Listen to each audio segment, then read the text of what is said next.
Hi, 7th grade. Welcome to your last lesson of Topic 7, Simulate Compound Events.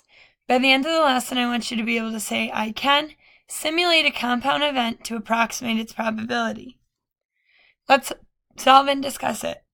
Jillian lands a beanbag in the hole in about half of her attempts in a beanbag toss game.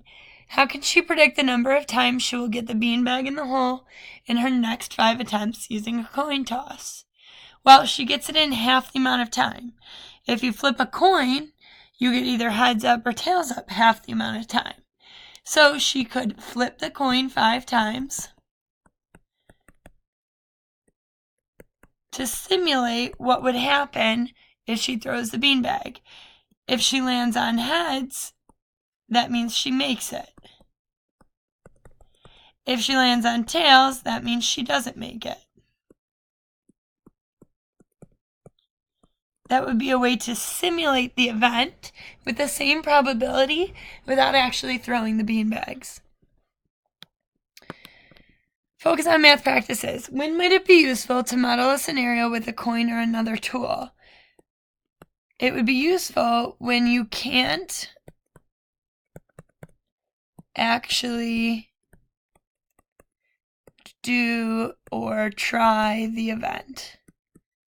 Say it costs too much money to just be trying it over and over again, or you don't have the right resources, or it's just too big and it's just easier to simulate with a coin flip or maybe spinning a spinner. Example number 1. Nikki is planning a hike for the end of the week. She really does not want to hike if it's raining the whole time, but it is okay if it is cloudy. Based on the weather forecast, should she postpone the hike? Well, it's a 40% chance of rain Thursday, Friday, and Saturday. So, develop a probability model for the rain on a given day. So the sample space is either that it rains or it doesn't rain. List the 2 possible events and their probabilities. So it rains, that's 40% chance. Well, the other reverse of that is that it's a 60% chance that it doesn't rain.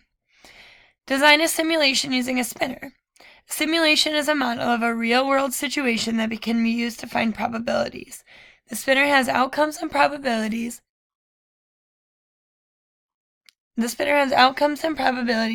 That match the real-world situation. So here we have 2 days where it rains, which is 2 out of 5 or 4 out of 10. So the other ones are no rain.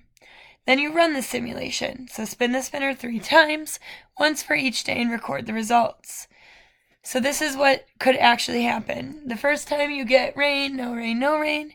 Second time you get no rain, rain, no rain, so on and so forth. So based on the simulation, Nikki should expect rain on 1 day of the 3 days. She should not postpone her hike. So every time she spun it 3 times, she got rain like once.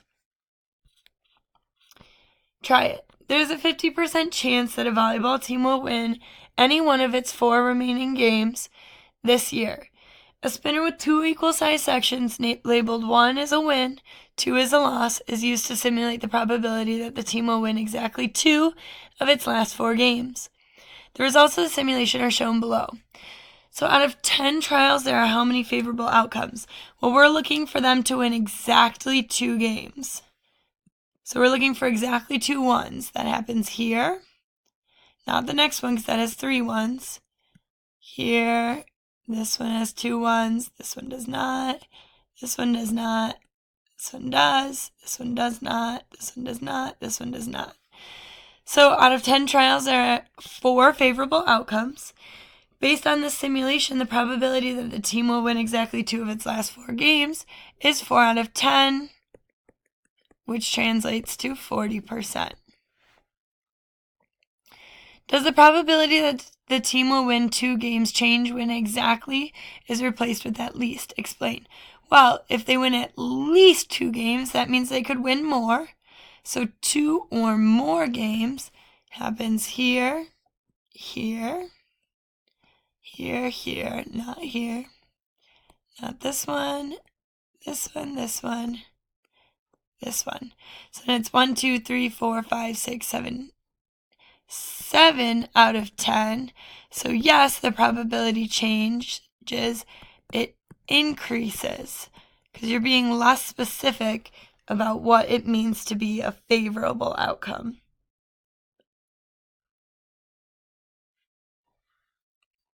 Example number 2. Simulate a probability situation using a coin. The Hornets and the Tigers will play a 5-game series, with the winner of 3 games named the state volleyball champion. The 2 teams are evenly matched. Use the simulation to find the probability that the Hornets will win the 5-game series. So first you're going to develop your probability model. Remember, the probability model has the sample space and the percentage. So it's either the Hornets win or the Tigers win. Then the probability, well, it's 50-50. Then because it's 50-50, we can use a coin toss because a coin is 50% heads, 50% tails. So design a simulation using a coin. The outcomes and the probabilities of flipping a coin can be matched with those of the game. Step 3, run the simulation. For each trial, flip the coin 5 times to represent the 5 games. So in trial 1, there's more H's than T's, meaning the Hornets win. The opposite for trial 2, Hornets win trial 3, so on and so forth. So based on the 7 trials of the simulation, the probability that the Hornets will win the series is 4 out of 7. Because we've got, let's see, the Hornets winning 1, 2, 3, 4.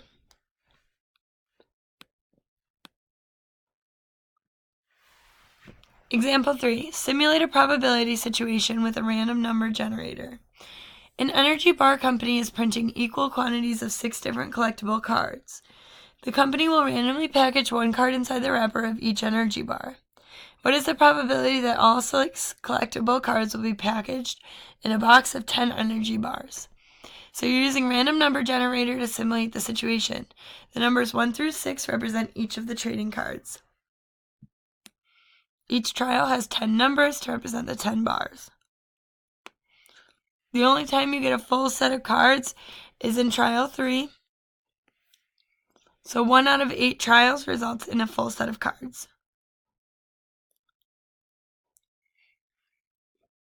Based on the 8 trials of the simulation, the probability that all 6 cards will be packaged in a box of 10 energy bars is 1 out of 8, or 12.5%.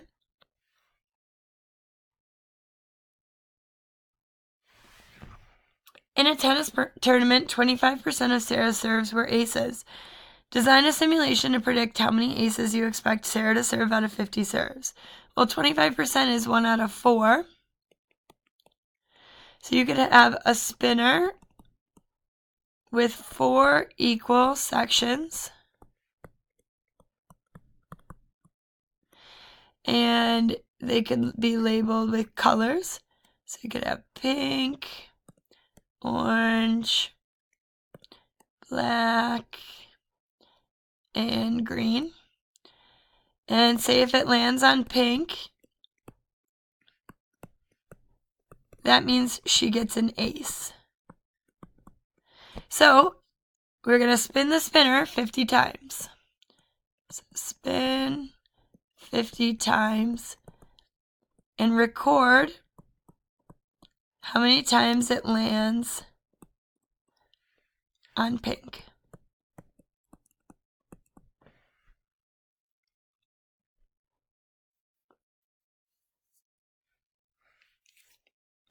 Key concept.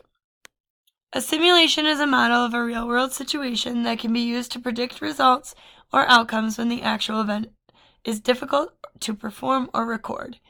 A simulation uses a tool such as a spinner, number cube, coin, or random number generator for which outcomes have the same probabilities as the actual event. A greater number of trials will usually give results that are closer to the theoretical probability of the actual event. Okay, 7th grade, let's say it. I can simulate a compound event to approximate its probability. Have a great day.